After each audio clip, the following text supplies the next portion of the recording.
Muito boa noite, bem-vindos ao programa Linha Aberta. Hoje é terça-feira e tem sido a panagem a terça-feira a esta hora. Cruzarmos a antena para discutirmos ou conversarmos sobre um assunto de interesse nacional e hoje não fugimos da regra. Vamos falar sobre a revisão da Lei do Sistema Nacional de Educação, uma proposta que foi avançada esta semana pelo Governo à Assembleia da República, portanto, para a sua apreciação e a aprovação. O Governo pretende, portanto, que a escolaridade obrigatória passe a compreender da primeira à nona classe, entre outras transformações que esta nova lei poderá produzir. Tenho, portanto, no estúdio como convidados o Vice-Ministro da Educação e Desenvolvimento Humano, Dr. Armindo Ngunga, a quem eu saúdo e agradeço, portanto, a disponibilidade de estar aqui connosco para trocar, portanto, impressões relativamente a este tema.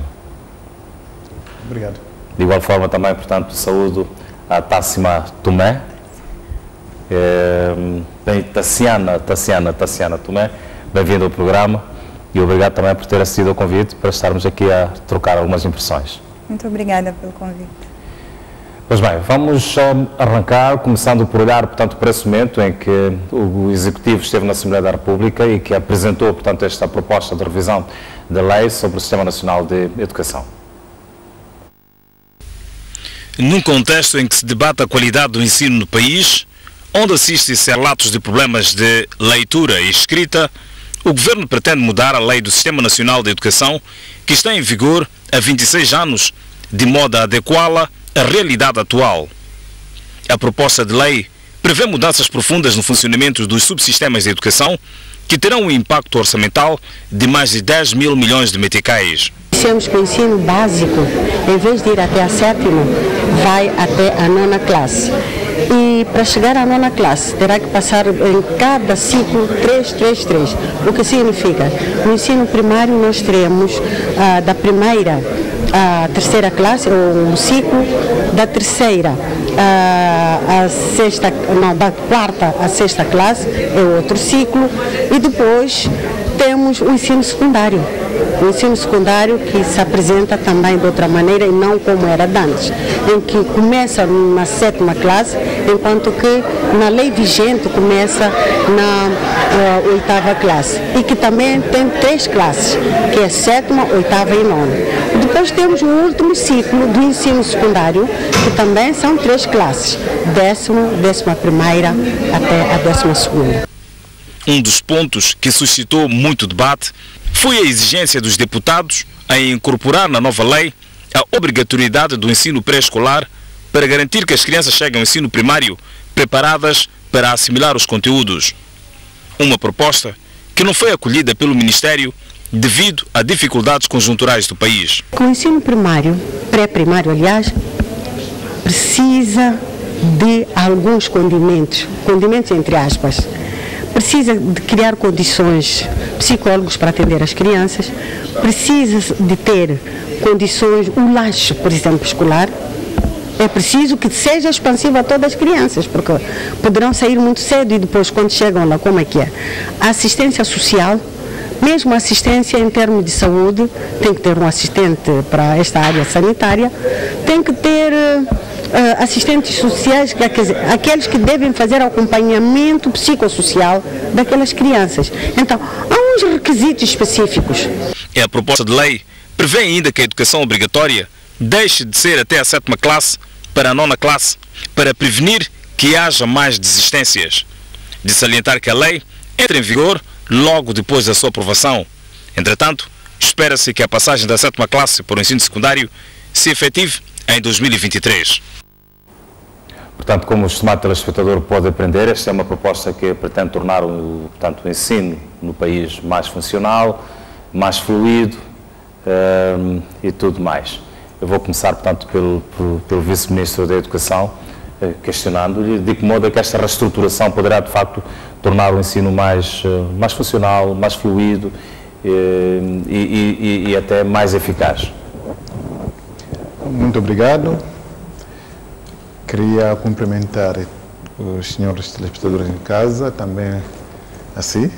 Obrigado. E obrigado pelo convite. e por isso é importante a comunidade falar um pouco mais sobre essa nossa proposta de revisão da lei.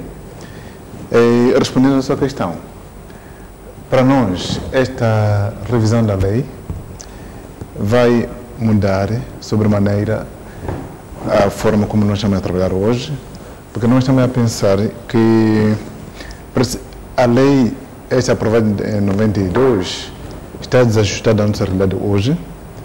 Muitas coisas aconteceram ao longo deste tempo, de 26 anos. Por exemplo, uma das coisas foi o fato de que a lei prevê que o ingresso na formação de professores, para alguém ingressar na formação de professores, basta uma 7ª classe. E hoje nós estamos a trabalhar com candidatos que têm a 10ª classe ou mesmo a 12ª classe que ingressam no nosso curso de formação de professores em todo o país. Isso quer dizer que a lei está desajustada à realidade. Isso por um lado. Mas por outro lado, nós temos hoje um sistema de educação, um ensino primário de 7 classes, das quais 5 de 1º grau e 2 de 2º grau. Classes que estão, essas classes em termos geográficos, por exemplo, muitas vezes acontece que temos uma escola primária do 1º grau numa localidade e a escola primária do 2º grau pode se encontrar noutra localidade. Pode ser que a distância entre as duas localidades seja de 20, 30, 40 km, mesmo 100 km, o que, a partida, condena a criança que completa a 7ª classe, isto é, a 5ª classe, aos 10 anos, ou 11, condena a não frequentar o ensino primário completo, isto é, a não ir à localidade onde se encontra a escola de 6ª e 7ª classe, e pode ficar por aí, quando a nossa aposta, o nosso desafio, é de prover um ensino primário completo a toda a criança que entra na escola. E o que não acontece, o que nem sempre acontece, não por culpa da criança, mas por culpa do próprio sistema que, na nossa opinião, não devia funcionar como funciona, ou não devia estar estruturado como está. Além disso, há outros aspectos que nós pensamos que podem ser melhorados. Por exemplo, o acesso ao ensino técnico, de acordo com a lei, faz-se a partir depois do ensino primário, mas acontece que atualmente os meninos que terminam a 7ª classe têm aí 12 anos, por exemplo, e com 12 anos alguém pode ir à escola técnica, mas vai para lá por 3 anos, sai com 15 e não está em condições de trabalhar. Além de que também o acesso ao ensino técnico com base na 7ª classe é muito pouco para aquilo que são as exigências da tecnologia de hoje. Hoje, para se trabalhar em algumas indústrias, por exemplo, alguém tem de ter algum conhecimento mínimo, um pouco mais desenvolvido, em termos de conhecimento de física, conhecimento de matemática, etc., o que não se consegue ter com apenas o ensino primário. Requer que alguém saiba, tenha pelo menos a 9ª classe. Por isso que nós estamos a propor que o ensino básico passe para 9 classes, o que permite que as pessoas, primeiro, cresçam em termos de idade, mas, por outro lado, também cresçam em termos intelectuais, em termos de maturidade intelectual. Isto vai fazer com que as pessoas que completam o ensino básico e vão à formação profissional tenham essa maturidade que permita que consigam apreender as matérias que são transmitidas a esses níveis. Portanto, há muitos aspectos que nós pensamos que vão melhorar. Por exemplo, nós queremos, como dizia, se nós retirarmos a 7ª classe do ensino primário e passarmos esta classe para o ensino secundário, vamos garantir que todas as crianças que entram na escola primária, de 6 classes, por exemplo, completem o ensino primário. E só mudem de escola quando for à escola secundária.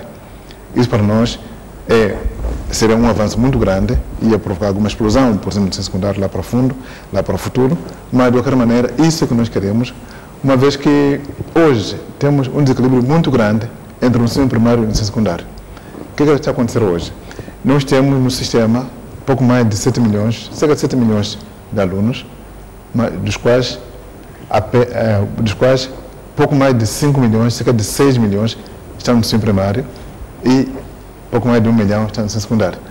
um desequilíbrio muito grande. Essa relação de 1 para 6 não é saudável para um sistema que queira ser eficaz, que queira ser eficiente. Portanto, o Executivo entende que com esta revisão esses números podem ser reduzidos, pode haver uma, digamos assim, uma aproximação? A nossa expectativa é de que, enquanto em termos de número de professores, nós podemos poupar, pensamos mais poupar, uma vez que no EP2, ensino primário de segundo grau, nós temos 3 a 4 professores por turma, no EP1 temos 1 professor por turma. Se nós tirarmos o EP2 e tivermos apenas um ensino primário de 6 classes, vamos ter um ensino primário de 1 professor por turma. Nós chamamos de monodocência. Por aí, poupa-se em termos de número de professores e também poupa-se em termos de número de escolas que estarão aí espalhadas sem cumprir em 100% a sua tarefa de formar o aluno no ensino primário. Pois bem, Tassiana Tomé. Tassiana Tomé faz parte, portanto, do movimento para a educação.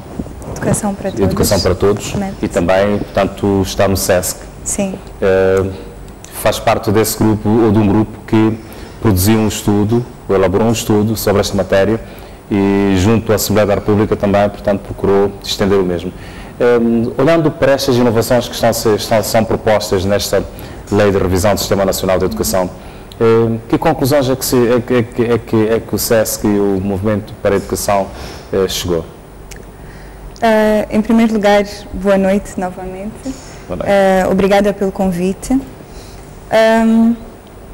Nós entendemos, primeiro, que foi muito importante esta auscultação que o Parlamento realizou relativamente à revisão da Lei do Sistema Nacional de Educação, e achamos que quanto mais percepções e sensibilidades dos cidadãos o Parlamento puder colher, melhor será, porque estamos a falar da educação que será, portanto, o vetor para todo o desenvolvimento que nós pretendemos.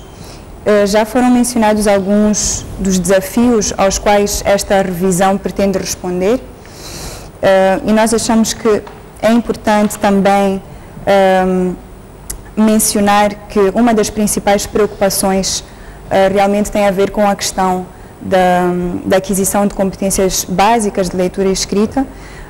No primeiro ciclo, a última avaliação nacional que foi feita revelou que apenas 4,9% dos alunos terminam o primeiro ciclo ou o primeiro grau, não é? Portanto, que é da primeira à terceira classe, com as competências básicas de leitura e escrita. Isto significa que quase 95% dos alunos passa para as outras classes já com um fraco desempenho, e isto afeta todo o aproveitamento escolar. Portanto, esta é uma das nossas grandes preocupações, que tem a ver com a qualidade do ensino, como se mencionou há pouco na própria reportagem. O outro desafio, que de alguma forma foi aqui tocado também, tem a ver com a questão do rácio aluno-professor. Nós achamos que a lei traz uma inovação importante com este nivelamento no ensino primário, não é? Que passa a ter 2 graus de 3 classes que serão ministrados com um único professor, e, portanto, isto poderá de alguma forma racionalizar os recursos humanos e a alocação dos professores, mas, por outro lado, isto também pode significar uma sobrecarga do professor, e é importante perceber quais seriam também os efeitos adversos neste sentido. Por outro lado, o rácio aluno-professor ele continua ainda muito elevado e desproporcional em diferentes regiões do país. E, ao mesmo tempo, nós estamos a assistir a um crescimento populacional e, portanto, vai haver cada vez mais pressão demográfica para que o setor de educação possa absorver os alunos e realmente garantir um acesso universal de toda a criança. Nós saudamos também, que é uma das grandes inovações da lei, que é a ampliação, portanto, da escolaridade obrigatória para 9 classes, como foi referido. No entanto, uma das preocupações da sociedade civil, do MEPT e também do SESC, que faz parte do MEPT, é a questão de como se irá garantir esta obrigatoriedade escolar, que agora passa a ser até a 9ª classe, tendo em conta que a gratuidade é só até a 6ª classe. Portanto, nós estamos a dizer que o Estado só assume os custos até a 6ª classe e que daí em diante, portanto, será feita uma inclusão progressiva. No entanto, não há muita clareza sobre a inclusão progressiva até a 9ª classe, como é que será feita. Então, esta é uma das grandes preocupações que nós temos, este alinhamento entre a questão da obrigatoriedade escolar, que vai até a 9ª classe, e da gratuidade, que vai até a 6ª classe. Por outro lado, um dos grandes desafios que o país também enfrenta no momento atual são os índices de desemprego, que também tendem a crescer, e a necessidade de se formar cidadãos que estarão preparados não só para o mercado laboral, mas para conseguirem criar eles próprios formas de autogeração de emprego e de rendimento. E, portanto, neste sentido, a lei também precisa ainda de alinhar aquilo que é o sistema técnico-profissional com os regulamentos específicos nesta área. E achamos também que é importante não deixar de mencionar que nós ainda temos elevados índices de pobreza, de desigualdade social e económica, de desnutrição crónica, que afetam, portanto, também particularmente a criança e todo o desempenho que a criança poderá ter. Então, falar de uma educação inclusiva, como a lei fala, esta nova lei fala, significa realmente garantir maior equidade económica e social.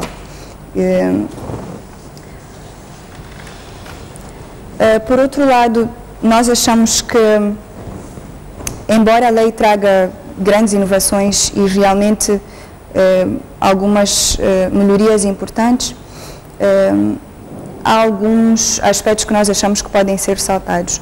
Um deles, para além desta questão de maior esclarecimento entre a obrigatoriedade e gratuidade, é a questão da educação inclusiva. Nós achamos que é fundamental que a educação inclusiva esteja presente no sistema de lei, no Sistema Nacional de Educação, como um elemento transversal a todos os outros subsistemas.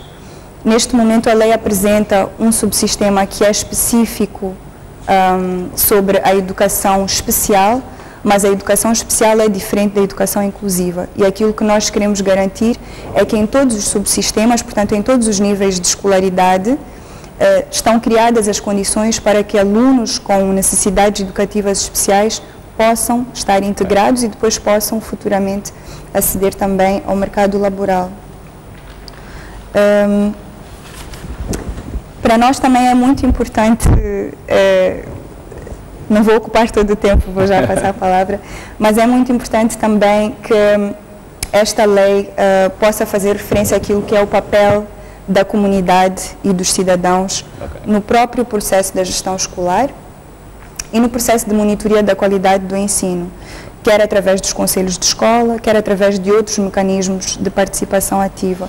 Muitos estudos têm vindo a mostrar que a participação dos pais, da comunidade, de uma forma geral e organizada, sistemática, é fundamental para garantir maior retenção dos alunos, para garantir maior assiduidade, quer dos professores, quer dos alunos, que são problemas e desafios que o nosso país enfrenta. E, infelizmente, a lei, embora faça menção à ligação entre comunidade e escola, ela não atribui com muita clareza o papel que a comunidade terá e tem na própria gestão escolar e na própria monitoria da qualidade do ensino. E, por fim, gostaria também de mencionar a questão que nós vimos como importante, que é a questão da inclusão nos princípios gerais e nos objetivos gerais desta lei, do combate a todas as formas de violência. Em particular, fazer menção à violência contra a rapariga ou que compromete o acesso da rapariga à educação. E aqui menciono especificamente, por exemplo, o despacho 39/2003, que é um despacho que, portanto, obriga a rapariga, a aluna grávida, a passar para o curso noturno, quando na maior parte das vezes as condições dos cursos noturnos não estão criadas, e isto acaba comprometendo a possibilidade da rapariga terminar o ensino. Portanto, de uma forma acaba por forçá-la à desistência. E nós achamos que este despacho também representa uma forma de violência aos direitos da rapariga. Portanto, achamos que é importante que a lei realmente contenha este elemento. Para que não esgote tanto os seus elementos, vou passar ali a palavra, portanto, ao vice-ministro, começando por olhar, portanto, para esta questão da proposta de lei que prevê que a educação obrigatória deixe de ser até a 7ª classe e que passe a ser, portanto, para a 9ª classe, para prevenir, segundo a proposta, portanto, que haja um número elevado de desistência. Mas tem este lado que foi colocado, portanto, por este estudo do SESC e do Movimento Educação para Todos, que alude, portanto, uma educação obrigatória até, portanto, a 9ª classe, mas essa gratuidade até, portanto, a 7ª classe. Como é que estes elementos vão ser tomados em conta? Como é que estes elementos vão ser, portanto, cruzados? Mais uma vez, muito obrigado. Aqui uma série de aspectos foram mencionados que acho importante fazermos referência a eles. Primeiro, a questão do obrigatório versus gratuito. Nós estamos a dizer, com esta revisão, que a frequência do ensino primário é gratuita nas escolas públicas. Isto é assente, mas, ao mesmo tempo, estamos a dizer que a educação básica obrigatória é de 9 classes. Primeiro, nós queremos dizer que queremos incentivar a sociedade e as famílias que é importante que as pessoas concluam as 9 classes. Porque, com base, depois da 9ª classe, nós pensamos que o indivíduo tem condições de fazer alguma coisa de muito útil na sociedade do que apenas com o ensino primário. Nós queremos que os pais sejam incentivados a manter, primeiro, a trazer-nos as crianças à escola, segundo, ajudar-nos a tê-las lá, nós chamamos de retenção, e terceiro, garantir que eles se graduem, que não saiam da escola antes de completar as 9 classes. Agora, o Estado, nós estamos a dizer que o Estado, ou sim, o Conselho de Ministros, estabelece as despesas que ficam a cargo do Estado no quadro da escola obrigatória. Quer dizer que nestes 9 anos haverá algumas coisas, haverá algumas despesas, por exemplo, que poderão ser custeadas pelo Estado. Mas isso vai depender de um regulamento específico. Hoje, por exemplo, não se pagam propina nas escolas. Ninguém paga propina mensal, por exemplo, na escola secundária hoje. Quer dizer que, nesse ponto de vista, é mais ou menos gratuito o ensino secundário. Embora não seja oficialmente gratuito, mas não se cobra isto, há uma série de despesas que não se fazem, que os estudantes não fazem.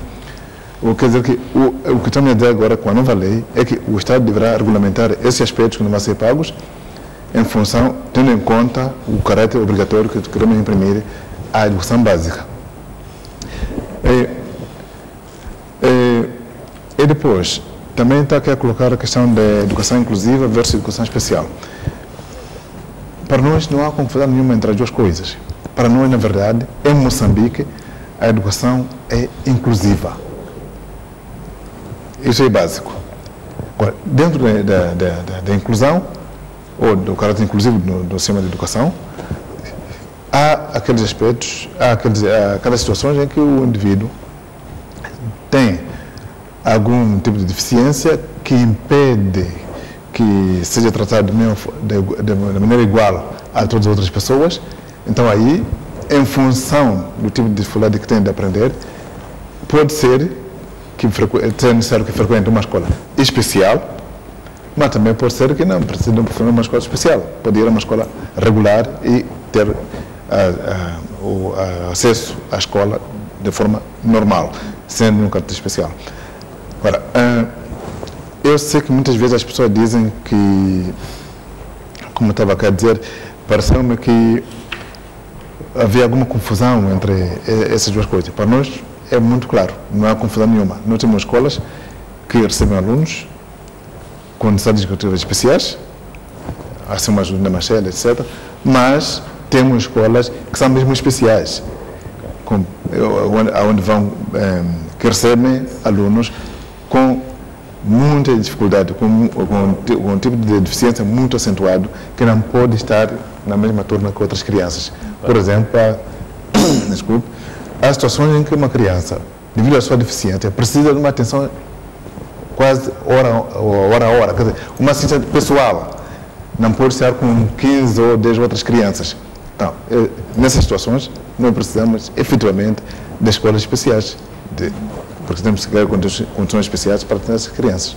Em relação portanto, ao alinhamento que esta proposta de lei tem, portanto, em relação ao ensino técnico profissional, algum dado específico, alguma inovação específica, portanto, no concernente a essa matéria, olhando sobretudo para a atual situação do país e aquilo que se prevê que venha a ser o crescimento do país e as áreas de afetação, portanto, que o ensino técnico profissional possa valer? Bom, existe uma lei específica que foi aprovada em 2014 sobre o ensino, nós chamamos de educação profissional.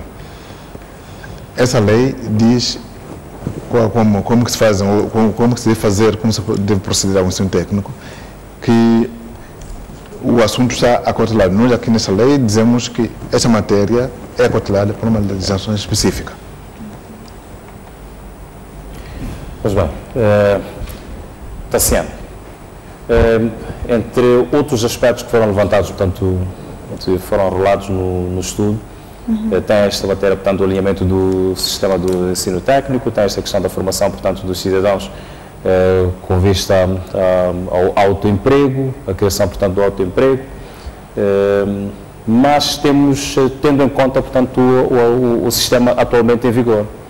Não é? Se quisermos olhar para o sistema atualmente em vigor, na vossa opinião, ou na opinião do estudo, nas conclusões que o estudo produziu, o que é que o atual sistema não incorpora e que poderia eventualmente ser melhorado pela proposta, portanto, que é apresentada pelo Executivo neste momento?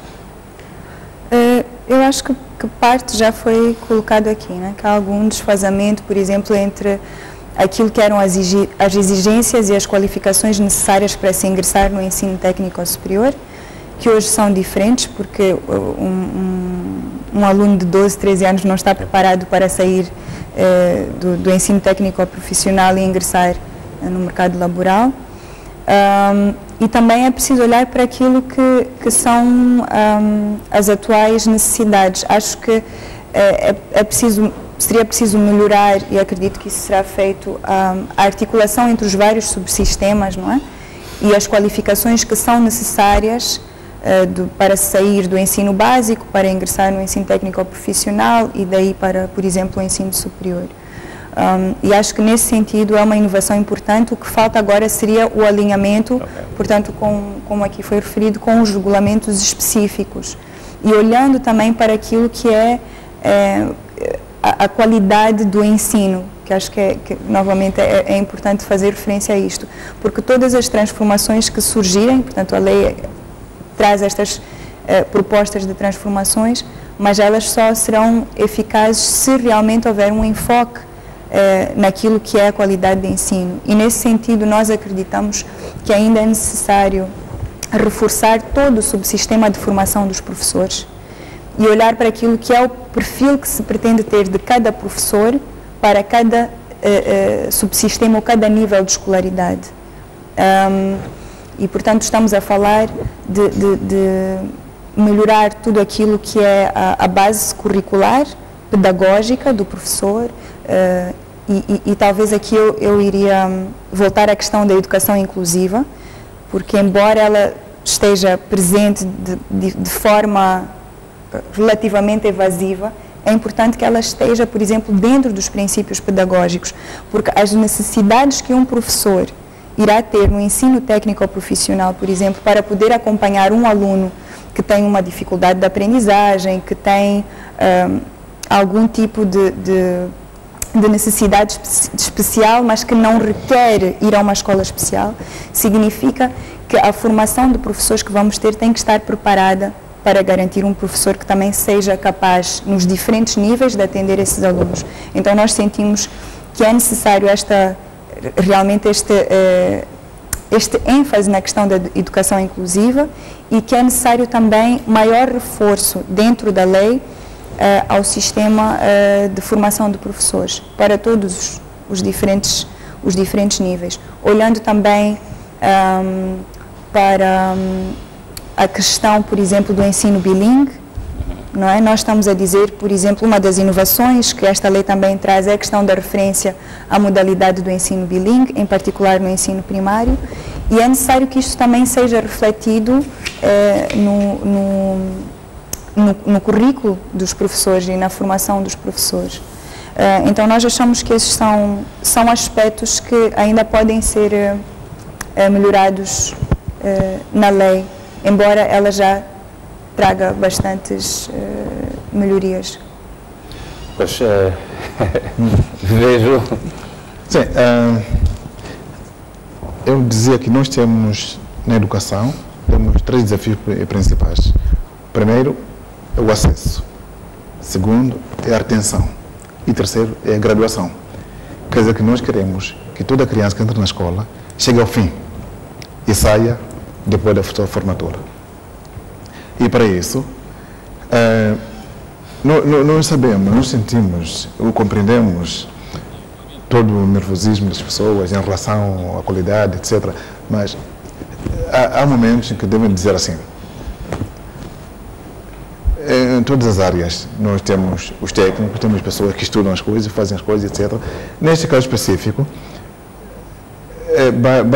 aliás, nós somos também desta sociedade, somos moçambicanos, conhecemos a nossa realidade e por causa disso mesmo estamos a avançar com esta proposta de revisão da lei para ver se introduzimos reformas que só podem ter lugar se a lei for revista. Por exemplo, nós sabemos que o nosso currículo no ensino primário é muito obeso, é muito gordo, digamos assim.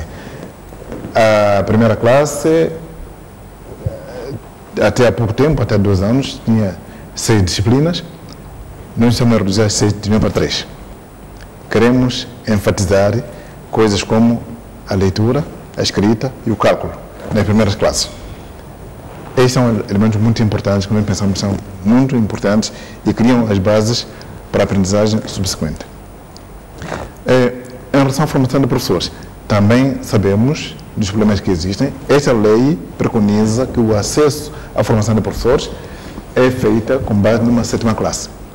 E nós estamos a dizer, não pode ser assim, porque hoje nós não podemos admitir na formação de professores um indivíduo com 7ª classe.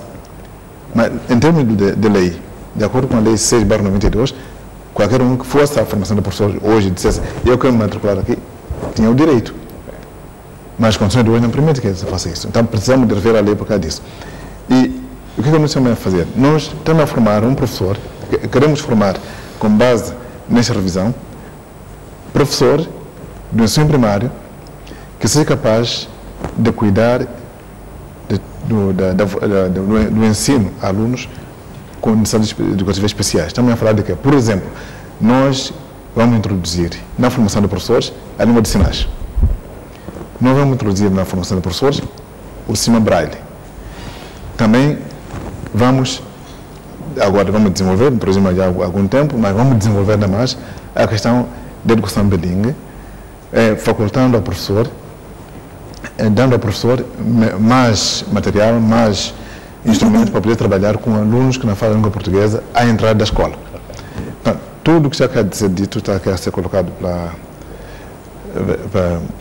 para representar aquele MEP, são coisas que já estão acauteladas do ponto de vista do que estamos a fazer agora. Este currículo, por exemplo, da formação de professores, preconiza que nós vamos ter um professor que entra na formação de professores com 12ª classe e não mais com 10ª classe. Ok. E muito menos com 7ª classe. Estamos a colocar 12ª como nível de ingresso à formação de professores. E em termos de duração, estamos a dizer que a duração vai ser de 3 anos e não de 1 ano, porque nós queremos incluir todos aqueles componentes que permitem que o professor saia da formação suficientemente preparado para enfrentar qualquer tipo de situação que pode encontrar na sala de aulas. Por outras palavras, nós estamos a formar o professor, queremos formar o professor do século XXI, porque os desafios são muito grandes e o professor não pode fugir da sala de aulas só porque há uma criança surda ou uma criança cega. Tem que estar preparado para fazer tudo isso. Portanto, esse é que é o nosso desafio e pensamos que com essa revisão e toda a reforma que há de vir a partir daqui, vamos conseguir resolver esses problemas. Pois, eu gostava ainda de ouvir o seu comentário relativamente a esta proposta, sobretudo no que a proposta prevê em relação à escolaridade obrigatória versus passagens automáticas.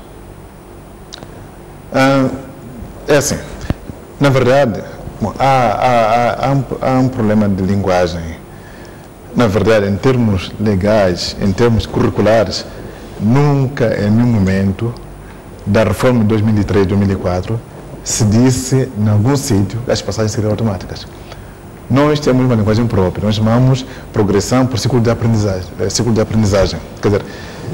Quer dizer que o sistema está organizado em ciclos e as pessoas passam de um ciclo para o outro, havendo condições, e está previsto nos regulamentos, no currículo, por exemplo, está previsto que a criança que não satisfizer, não conseguir atingir as competências previstas para o seu nível, pode ser retida.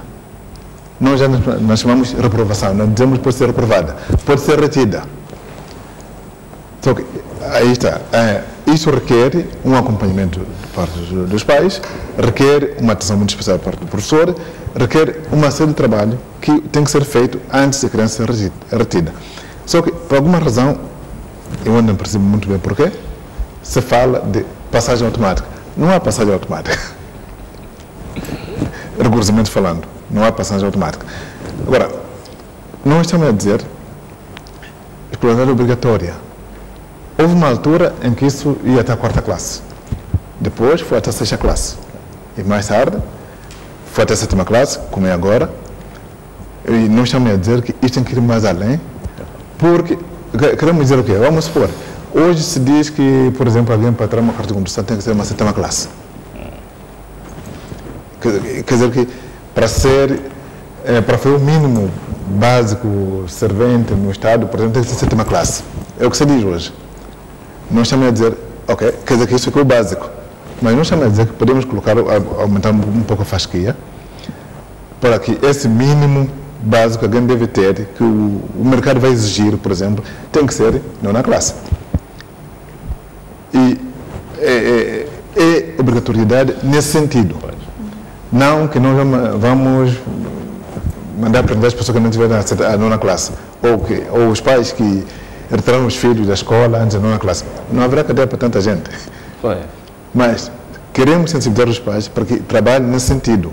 Olhem para a escola nesse sentido, que no mínimo com que a criança deve sair da escola é a 9ª classe, e daí vai para o setor laboral, vai para uma formação profissional, ou pode continuar ainda para o ensino secundário do 2º ciclo e depois ir para a universidade. É o que estamos a dizer.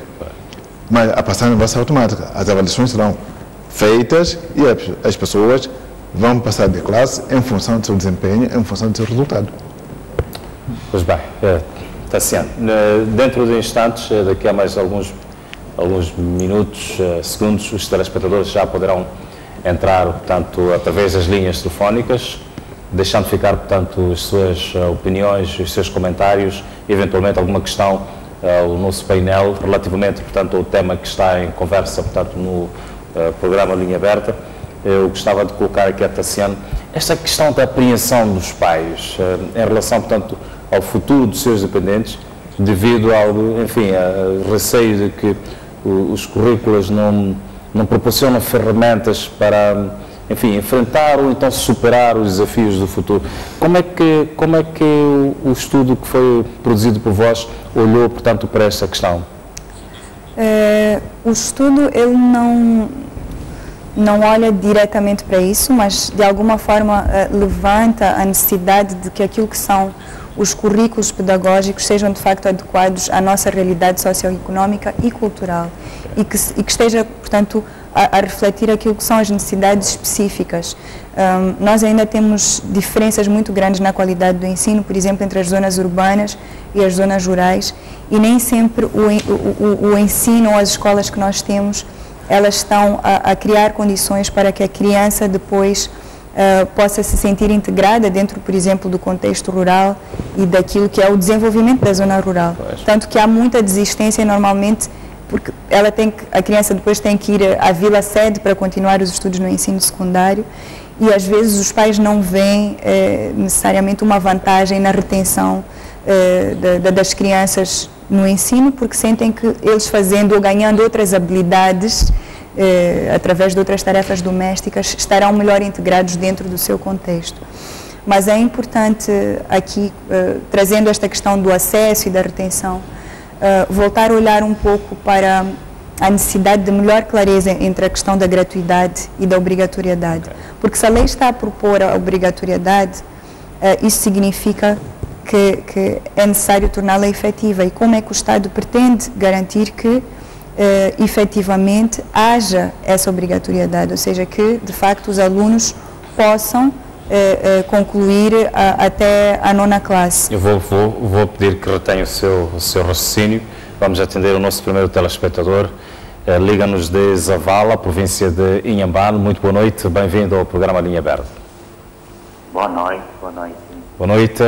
Tenha a bondade, portanto, e a liberdade de deixar ficar o seu comentário, eventualmente alguma questão ao nosso painel. Eu gostava mesmo de deixar comentar mais uma questão ao painel aí presente. Pois, pode prosseguir. E estava a dizer que gostava de deixar uma questão que é mesmo essa mudança que se pretende fazer no sistema de educação. Quais seriam os reais benefícios para os alunos, não? Tendo em conta que me parece que estamos a retroceder. Estamos a dizer que o nível básico deve ser, ou seja, deve concluir na 9ª classe e não na 10ª classe como vinha sendo. Estamos a retroceder. Então, nesse retroceder, no meu entender, nós estaríamos a recuar ao invés de avançarmos para aquilo que se pretende, digamos, nas competências do próprio aluno. Eu acho que nós estaríamos a aproveitar na essência, né, o que seria necessário, não? Para um aluno. Eu gostava mesmo era para saber qual seria realmente as vantagens desta mudança.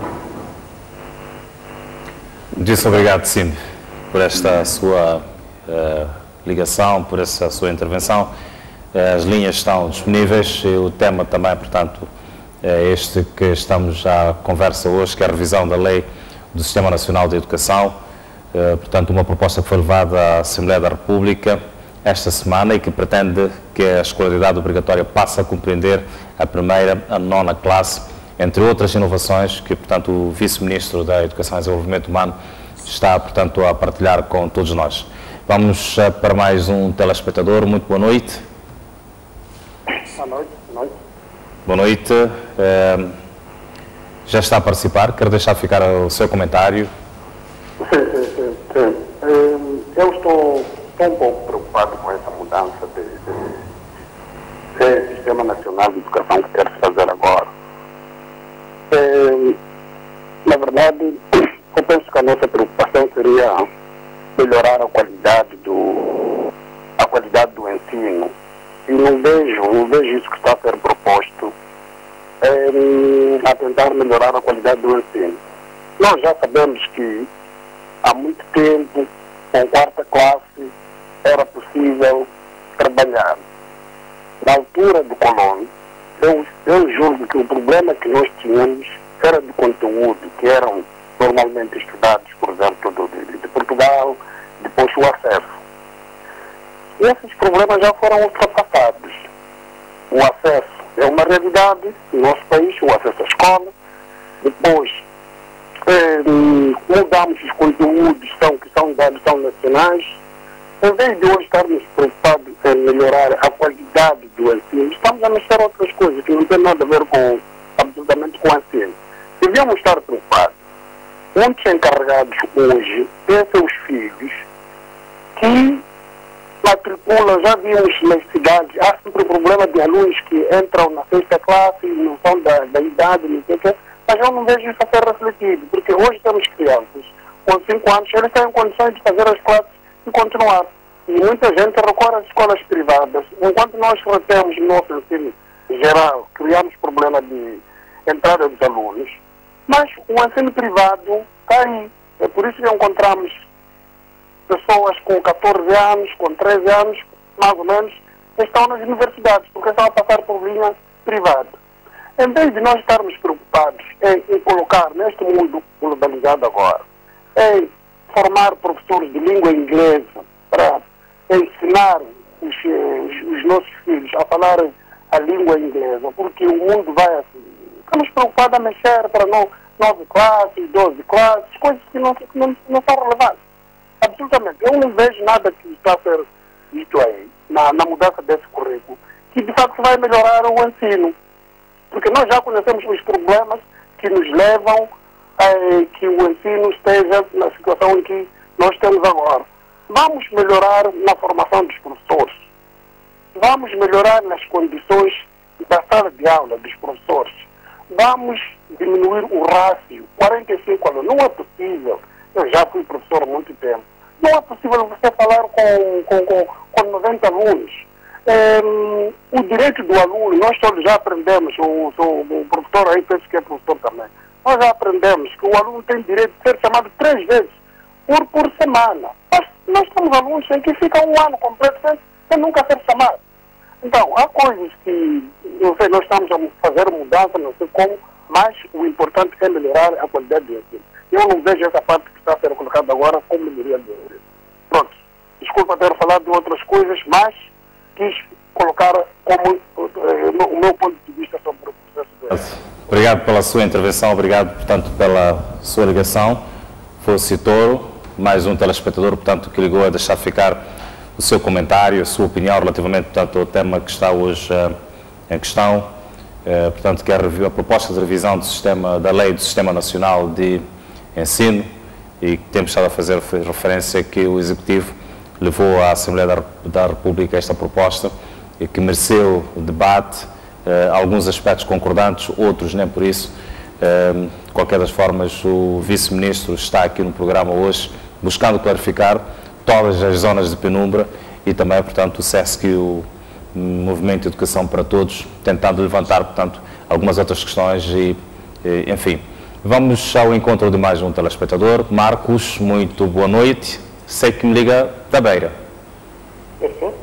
Pois, tenha a liberdade, tenha a bondade, deixe ficar o seu comentário. Sim, eu gostaria de fazer um comentário em relação à senhora, né, que levanta uma questão muito cautelosa em relação à educação especial versus educação inclusiva. Eu acho que ela, quer dizer, que deve haver maior clareza na questão da educação inclusiva. Primeiro, porque a educação especial é a mãe e é que alimenta a educação inclusiva. Em outras palavras, os pressupostos da educação especial relativamente à educação inclusiva. A educação inclusiva, sem pressuposto da educação especial, não seria nada. Daí que é importante que haja uma clareza de forma que a questão de necessidade educativa especial seja dada um segmento muito profundo e que no subsistema de ensino também seja incorporada e não de forma transversal, como foi dito. Para dar seguimento às monitorias nas escolas, que haja esse tipo de ensino, é necessário que hajam professores preparados nesta matéria. Se não há professores preparados nessa matéria, logicamente que isto pode comprometer todo o sistema, sobretudo de atendimento à criança com necessidade educativa especial, a todos os níveis. A questão de necessidade educativa especial não é só uma ou duas deficiências, ou três. Muito obrigado. Muitíssimo obrigado, Marcos, por esta sua participação, por este seu comentário, por este ponto que levanta, que também já tinha sido levantado aqui no painel e esmiuçado. De qualquer das formas, vai voltar a merecer comentário. Vamos falar com mais alguns telespectadores que vão deixar, seguramente, também ficar os seus comentários, eventualmente alguma questão relativamente, portanto, ao nosso tema. Vamos a Inhambane e vamos falar com Cardoso. Muito boa noite, Cardoso. Sim, boa noite. Boa noite, tenha bondade, já está a participar, deixe ficar o seu comentário. Sim, eu queria saudar ao painel, em especial ao professor. Curiosamente é meu professor. Eu queria saber qual é o pensamento que o Ministério da Educação tem em relação à pressão que se faz sobre em volta das percentagens no fim do ano. Nós sabemos que isso não é segredo, quem é o professor sabe disso, que há muita pressão. Quando chega ao fim do ano, exige-se mais a percentagem ao professor. Por exemplo, existe 80%, 90%, mas essa percentagem pode não refletir exatamente a qualidade. Eu que deseja que, por exemplo, muitos alunos passem, mas eu acho que esta situação da percentagem devia ser revista e eu queria ouvir a ideia do Ministério da Educação. Esta situação, em algum momento, como professores, já assistimos situações de pautas, por exemplo, revistas com orientações de quem de direito, que temos que melhorar a percentagem. Então, esta situação também, além daquilo que um dos telespectadores falou, que é Horácio aluno, a questão de condições dentro da sala de aula, formação de pessoas, esta questão também da percentagem tem afetado muito a qualidade de ensino em Moçambique. Esta é a minha contribuição e a minha preocupação. Muito obrigado. Muitíssimo obrigado, Cardoso, por esta sua colocação e o professor vai responder. Vamos seguramente falar com mais alguns telespectadores antes de voltarmos, portanto, para o nosso painel. Querendo, poderão ligar, colocar, portanto, questões ou então fazer algum comentário relativamente, portanto, a esta proposta que foi apresentada, portanto, à Assembleia da República, portanto, que trata-se de uma reestruturação, e temos estado a fazer menção, que pretende tornar o sistema de ensino mais funcional, mais fluido e também mais eficaz. Vamos agora a Nampula e vamos falar com uma telespectadora. Muito boa noite, bem-vindo ao programa Linha Aberta. Boa noite. Tenha bondade, tenha liberdade, já está a participar. Sim. Olha, eu queria dar um parecer.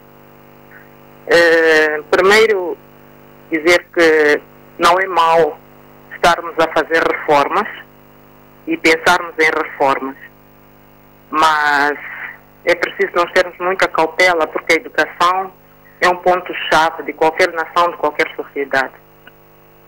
E quando nós estivermos a fazer os projetos ou pensarmos em reformas antes de virmos ao público, temos que estar muito seguros. O que eu noto é que, desculpe, mas os intervenientes não estão muito seguros daquilo que estão a dizer, não estão muito claros daquilo que estão a dizer, porque falam de forma em picadinhos. Eu vi na notícia que tem um valor de 10 mil ou 10 mil milhões, não sei que, de quantos medicais. Ouço da inclusão dos alunos, ouço de mudança do sistema do ensino básico. Quer dizer, está tudo assim muito misturado.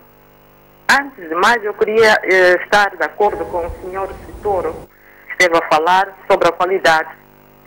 Eu penso que nós temos que começar com a formação dos professores, capacitação dos professores, preparar os professores para recebermos a este novo projeto, esta nova visão. Porque nós, se formos correr na forma administrativa, não é? E não tivermos os professores preparados, e depois quisermos preparar os professores, enquanto já temos a forma administrativa já aprovada pela Assembleia, nós praticamente estamos a misturar tudo e estamos a confusionar tudo. Os professores em Moçambique não têm uma boa preparação, principalmente os do ensino básico. Não têm uma boa preparação, eles devem ter preparação para a tal inclusão que se quer. Braille, de todas as deficiências existentes na sociedade. É preciso ter domínio da matemática, sim, da leitura, do cálculo e da escrita. É preciso que o professor tenha isso, porque nós temos muitos professores que escrevem mal, leem mal, põem acentos muito maus. É preciso termos professores que ensinam o saber fazer, o saber ser e estar, para nós podermos ter, se calhar nem vai ser necessário termos alunos que vão, ou termos um novo sistema que nos leva até a 9ª classe. Se calhar, como disse o senhor há pouco tempo, nós temos os nossos pais que estudavam a 4ª classe no tempo colonial, mas saíam a escrever muito bem, outros saíam a costurar, outros a fazer um pouco de carpintaria, outros a fazer macramês, a fazer qualquer coisa. Então, isso é muito complexo. Portanto, isso requer ética, moral, saber ser, saber fazer, saber estar, para poder sairmos da sociedade, sair esses alunos da sociedade e dizer que, muito bem, temos ensino básico bem formado. Nós temos exemplos da Tanzânia. Os alunos que saem, os alunos, as pessoas que estudam na Tanzânia, o ensino básico, sabem fazer alguma coisa. O sabão, o omo, ou sabem costurar, sabem fazer alguma coisa, onde eles podem criar algum tipo de sustentabilidade e sobrevivência. Então, isto não é uma brincadeira que nós temos que chegar, submeter as coisas assim à toa. Porque todo aquele dirigente que entra no Ministério da Educação, cada um chega, quer mexer com o índole do currículo da educação. Não é muito bem assim. Nós temos que ter uma coluna vertebral nossa, fixa, onde depois vamos amparar. Cada um entra e vai amparar isto aqui, vamos melhorar aqui e tentar pôr as coisas consoante o tempo e o período, a geração, etc, e as mudanças que o próprio tempo nos oferece. Então, é preciso ter muito cuidado. Vamos desculpar sinceramente, mas eu penso que os intervenientes deste projeto não estão muito bem preparados para trazer este projeto ao público. Eu preferia que eles amadurecessem um pouco mais, para perceberem bem o que querem, o que querem fazer, o que isso vai ter como resultado. Sim, é o ser humano. Nós estamos à procura de seres humanos bem formados, com ensino básico bem formado, capazes.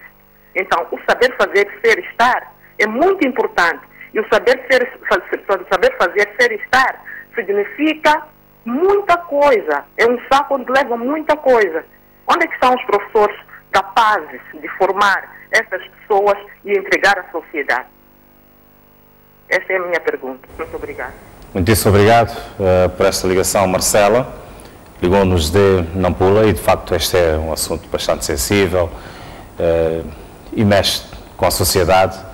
É que é fazer a sua colocação e vai merecer, seguramente, algum comentário também por parte dos nossos painelistas. Vamos falar com o nosso último telespectador e voltamos ao painel. Se estiver lá, portanto, este nosso último telespectador, querendo deixar ficar um comentário em relação, portanto, a esta questão. Vamos continuar em Nampula, porque o Brás liga-nos de Nampula. Muito boa noite. Bem-vindo ao programa Linha Aberta. Sim, boa noite. Já está a participar, Brás. Quer deixar ficar o seu comentário? Sim. Eu queria dar o meu comentário em relação a este assunto. Alô? Sim, nós vamos acompanhá-lo. Pode prosseguir com o seu comentário e o seu raciocínio. Sim. Eu queria perguntar se a questão de currículo, da qualidade de educação, não podemos olhar só, não podemos olhar apenas no currículo que tem que se mexer. Também temos que olhar a motivação desses professores que estarão submetidos a este novo currículo.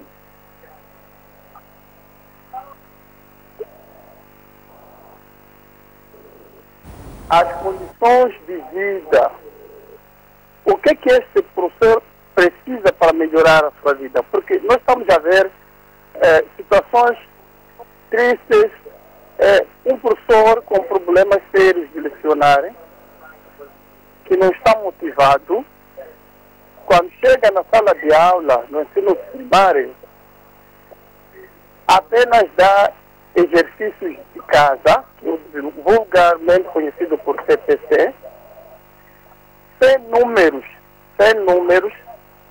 Esse estudante que larga às 12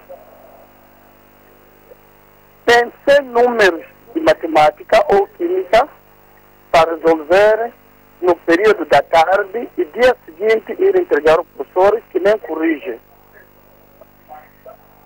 Este aluno com 100 perguntas para resolver, será que vai aprender ou vai fazer mecanicamente?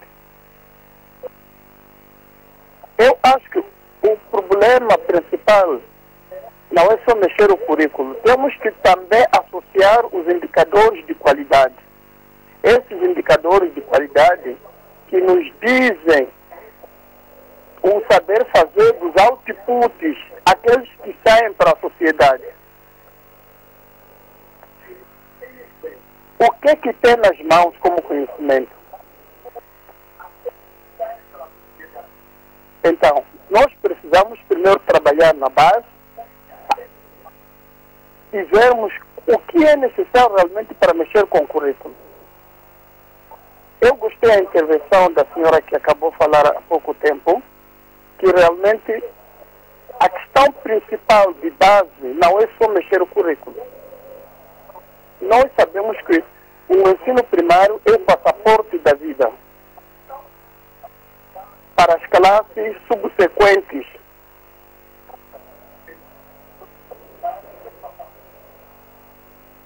Razões pelas quais nós encontramos no ensino superior hoje um estudante que ainda não conhece a matemática, que não conhece uma simples derivada, o que devia aprender na 11ª, 12ª. Resultado, são muitas reprovações para o exame de admissão, o que obriga a encherem nas escolas privadas, porque não há necessidade de fazer exame de admissão. Então, vamos realmente trabalhar de maneira a encontrar o problema principal que faz com que não haja qualidade no ensino. partindo do princípio de que temos que motivar os professores. O professor deve sair de casa motivado, chegar na escola, não pensar porque não tem o que comer quando voltar. Isso leva a professora a exigir que o aluno apenas pague ao professor para passar de classe.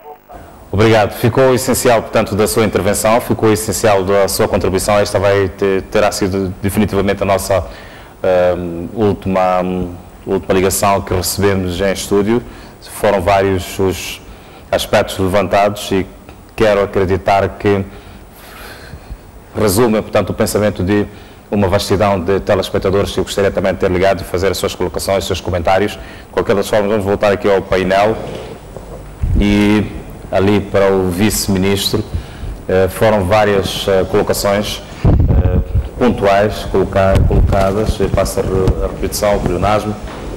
Os reais benefícios, portanto, da introdução desta proposta de revisão da Lei do Sistema Nacional de Educação, a preocupação com a qualidade, portanto, do ensino, a melhoria da formação dos professores e as condições também, portanto, das salas de aula, das escolas, a necessidade de maior clareza em relação, portanto, à educação especial versus educação inclusiva, o pensamento que o Ministério da Educação e Desenvolvimento Humano tem em relação, portanto, à questão das percentagens, as cautelas, portanto, com as reformas, enfim, todas estas questões, todos estes comentários levantados e que é a figura certa, indicada para dar uma resposta, diga-se aos nossos telespectadores. Muito obrigado. Quero também agradecer aos telespectadores por essas questões que colocaram. Eu quero dizer que o assunto, de fato, é sério, é todos nós. Vou tentar responder algumas das questões, nem todas. Vamos lá ver. Primeiro, vamos lá falar da lei como tal.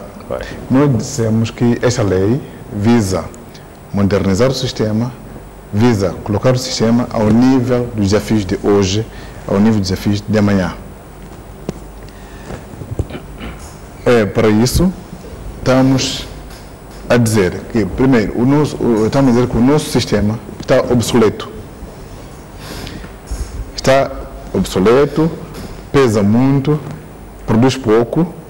Nós recebemos no sistema mais ou menos 1.200.000 crianças por ano para a primeira classe e apenas 300.000 mais ou menos fazem a 7ª classe em 7 anos. Quer dizer que 900.000 crianças não fazem a 7ª classe em 7 anos. O que quer dizer que o desperdício é muito grande. Algumas das razões nós dissemos aqui é que muitos entram no ensino primário, mas não acabam no ensino primário porque a outra parte do ensino primário não está perto do sítio onde mora. Então, temos de resolver isso e vamos resolver. Em relação aos professores, nós temos a consciência de que, quando falamos de monodocência a nível do ensino primário, precisamos de preparar os professores. E eu disse há pouco tempo aqui que nós temos já pronto um currículo de formação de professores com uma duração de 3 anos, o nível de ingresso 12ª classe. O acesso à formação de professores é voluntário. Aliás, hoje também a formar professores com 10ª classe, mas os nossos IFPs, Instituto de Formação de Professores, estão cheios de indivíduos com 12ª classe. O que quer dizer que as pessoas escolhem fazer o curso de formação de professores e vão continuar a escolher. Então, aproveitando esta procura que existe do curso, nós queremos melhorar a qualidade do curso ele próprio, para responder a estes desafios de hoje, que estamos a colocar no currículo, nesta revisão. Agora, há assuntos que dependem do setor, e por isso eu me propor aqui a revisão da lei, para fazermos a reforma que é necessária, mas há outros assuntos que não dependem somente do setor da educação. Nós não podemos resolver de um dia para o outro a questão de salas de aula, a questão de carteiras, a questão de uma série de coisas que são muito além da simples gestão do setor. Depende da conjuntura, depende da nossa economia, depende de quanto imposto cada um de nós paga, porque muitos de nós também não pagamos imposto sequer. Depende dessas coisas que são muito importantes para que o sistema de educação, para que os serviços educativos sejam bons, em termos de material, em termos de outras condições e mesmo em termos de salário, sabendo-se que o salário não é definido pelo Ministério da Educação. O salário é definido a outros níveis, mas esses níveis também dependem de quanto a produção que nós conseguimos fazer no nosso país para que os salários possam acontecer, possam surgir. Agora, é necessária seriedade e cautela. Sim, senhora, é muito necessária. Nós fizemos uma série de testes, uma série de diagnósticos, fizemos uma série de avaliações e vimos que não estamos a produzir como devíamos. Temos de introduzir mudanças, reformas profundas, mas estas não podem acontecer sem antes revermos a lei, que é a condição para que nós possamos dar outros passos. Sobre a motivação do professor. Vamos falar primeiro das percentagens. Eu sou professor há cerca de 40 anos. Na minha carreira profissional, na sala de aulas e na avaliação dos meus alunos, eu sou independente. Aliás, eu, na vida, apanhar sono, se soubesse que meus alunos passaram só para satisfazer algumas pressões que alguém exigiu. Nunca faria uma coisa destas. Eu quero apelar aos professores, todos os professores deste país, que se preocupem com transmissão das matérias, dos conhecimentos, para que os alunos passem. O ponto é que os alunos devem passar, mas passar a saber, e não passar sem saber. Tendo de satisfazer as competências que são previstas para cada nível. E isto, se um professor for bom, não se preocupe com a percentagem, porque os seus alunos vão passar a saber. Os meus alunos passam a saber, sem que ninguém me diga que eles vão passar com que notas. Portanto, nenhum professor, bom professor, precisa de ser pressionado para passar os alunos, se for bom professor. Por isso, para dizer que o professor que se queixa, diz que os alunos não sabem, ele é obrigado a passar os alunos, então há algum problema com esse professor também. Pois. O bom professor tem os alunos todos a passarem e a passarem bem.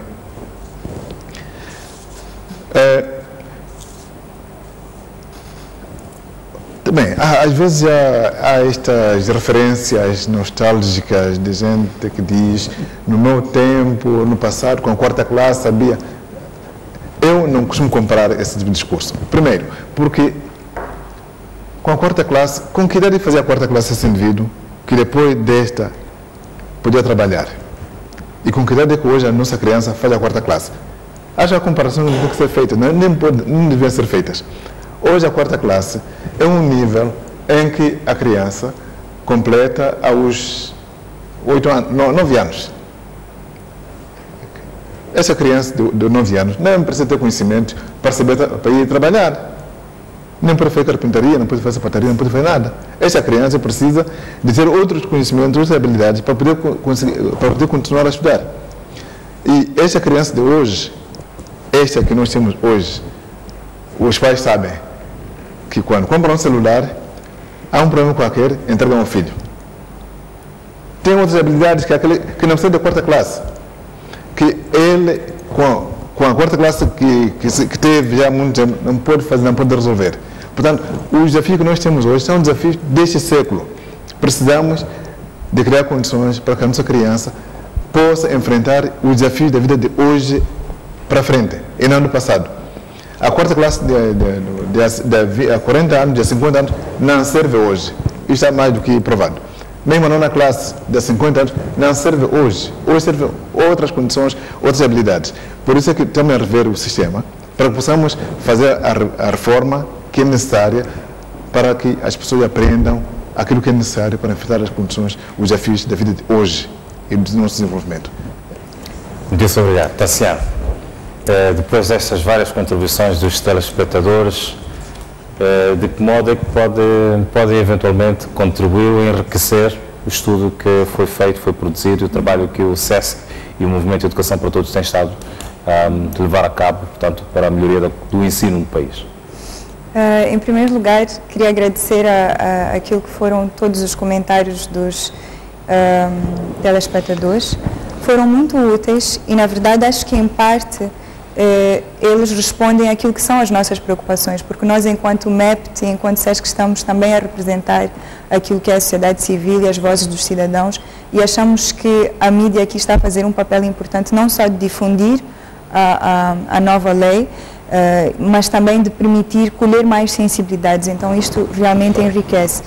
Uma das preocupações que eu vejo refletidas e que foram enriquecidas com os comentários é a questão realmente do enfoque na qualidade do ensino. Não só no acesso, não só na retenção, mas na qualidade do ensino.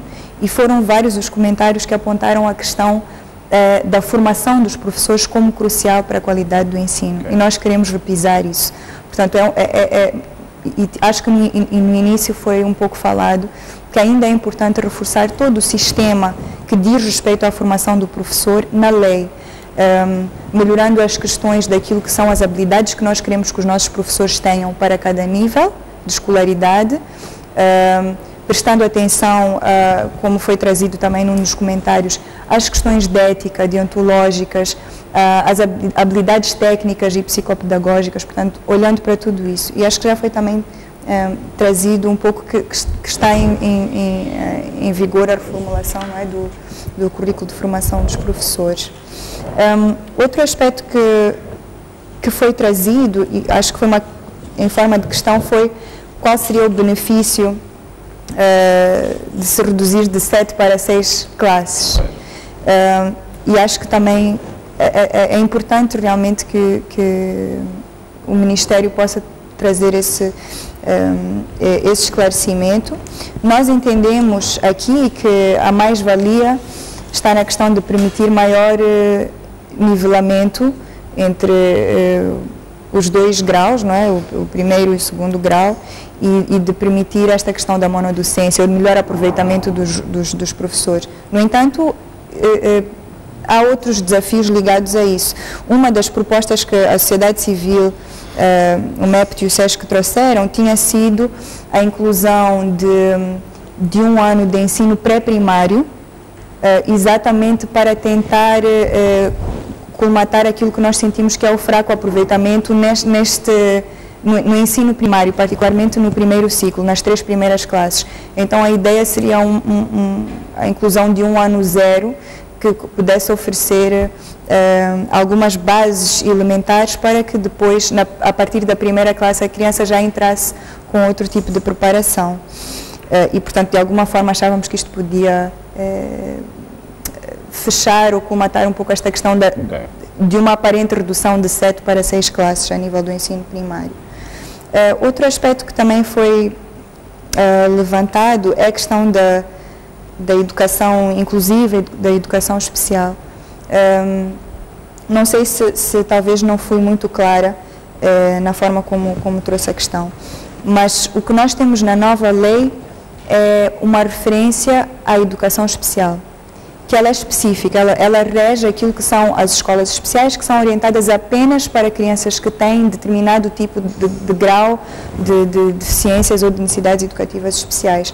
A educação inclusiva, ela é mais ampla, ela compreende todos os outros subsistemas. E aquilo que nós estamos a dizer que é importante é que em todos os subsistemas realmente esteja presente a questão da educação inclusiva e que também naquilo que é a formação dos professores se possa trazer este elemento da educação inclusiva, porque uma coisa é a educação especial, que é muito específica, e outra coisa é termos em todos os subsistemas ou em todos os níveis de escolaridade escolas, instituições de ensino e professores que estão preparados para atender crianças que têm alguma necessidade educativa especial, mas que não precisam estar numa escola especial. Então era só para fazer esse esclarecimento. Acho que outro ponto que foi trazido talvez ainda relativamente, acho que foi dos últimos pontos, eu penso que o penúltimo, relativamente àquilo que é, portanto, a mistura de vários assuntos, né? Ok. Acho que foi colocado assim. As cautelas, a clareza, sim, portanto, a relação... Sim. Pronto, este é um encontro pequeno e não dá para falar da lei detalhadamente, não é? Acho que a ideia aqui é realmente destacar alguns dos pontos que nós achamos que ainda precisam de melhoria dentro da lei do Sistema Nacional de Educação e acho que a preocupação da cautela com a reforma é também uma preocupação que é nossa, porque, novamente, nós achamos que todas as transformações que vierem da lei, elas só serão efetivadas realmente se houver uma eficácia dentro do próprio Ministério e se houverem planos de operacionalização que garantam isto. Daí também a nossa preocupação quando a lei traz, por exemplo, a questão da obrigatoriedade e da gratuidade, mas são conceitos que estão colocados de forma ambígua e, por exemplo, nós temos acordos internacionais que falam do acesso gratuito e universal a toda a criança, não é? Mas, ao mesmo tempo, há alguns custos que os pais ainda estão responsáveis, e isto é diferente da definição de gratuidade prevista nestes acordos. Então é preciso ter muita clareza sobre algumas definições e alguns aspectos que estão aqui, como é que será feito esse alinhamento, como é que se irá garantir essa retenção até a 9ª classe, por exemplo. E isso tudo já tem a ver com aspectos de operacionalização que são extremamente importantes para nós. Muito obrigado. Mas que não entram na lei. Há aspectos de personalização que não entram na lei. Sim, sim. A questão da inclusão, mas só para ser breve. Pois. Por exemplo, a questão da educação inclusiva. Eu insisto, o nosso sistema educativo é inclusivo. E isso faz parte dos princípios gerais.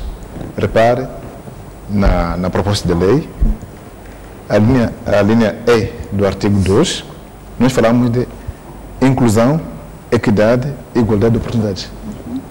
Isto é um princípio geral, em todos os níveis e em todos os subsistemas de educação. Isto é válido. Agora, a educação especial, que é uma coisa especial, aí nós temos um artigo próprio e não um subsistema, porque é transversal. A educação especial pode acontecer em qualquer nível. Então, temos um artigo próprio, um tratamento próprio para esta coisa específica que é de educação especial. Portanto, a educação, não sei qual é a dificuldade ainda de perceber, parece que percebem que é diferente, mas ao mesmo tempo querem que seja mais claro. É um princípio geral, porque a educação toda, o sistema educativo em Moçambique é inclusivo. Okay. Isso é geral. Depois tratamos de assuntos de forma mais específica. A educação especial é uma coisa específica. Por isso é que há situações próprias, há instituições próprias onde se faz educação especial em função da natureza, da dificuldade que a pessoa tiver, vai ter uma escola específica. Então, é o que estamos a dizer. E isto está coberto aqui na lei, nessa proposta de lei. A questão do... Parece que passa a haver muita insistência ainda sobre a questão do gratuito versus obrigatório. Olha, é assim, nem tudo o que é obrigatório é gratuito. Eu costumo dizer assim, que pagar imposto é obrigatório, mas ninguém dá dinheiro para pagar imposto. É obrigatório, a gente tem que pagar imposto, é uma obrigação como cidadão. Neste caso, há um nível de educação que nós pensamos que tem que ser gratuito e há outro nível que não é bem gratuito. Por isso que estamos a dizer que o Estado depois, ou o Conselho de Ministros, vai dizer depois, neste contexto de obrigatoriedade, quais são as despesas que o Estado pode custear. Isso também está claro aqui na lei. Portanto, é obrigatório. As despesas podem ser divididas. Não é tudo que vai ser pago pelo Estado, mas também outro que o cidadão vai ter que suportar. E como fazer isso? Haverá forma de personalizar isso. E aí está aqui previsto que há de ser o Conselho de Ministros que vai definir como que isso vai ser feito. Muitíssimo obrigado. Eu quero agradecer a vossa presença aqui no programa, quero agradecer a presença, portanto, da Tassiane e Tomé e também a presença do Vice-Ministro da Educação e Desenvolvimento Humano por esta hora e meia de conversa e, acima de tudo, de apresentação, esclarecimento, enfim, comentários em relação a esta nova proposta de lei do Sistema Nacional de Educação. Quanto a si, estimado telespectador que esteve a acompanhar-nos até esta altura, também agradecemos a sua audiência, despedimos-nos e marcamos novo encontro para a próxima terça-feira para mais um programa Linha Aberta. Até lá, fique muito bem.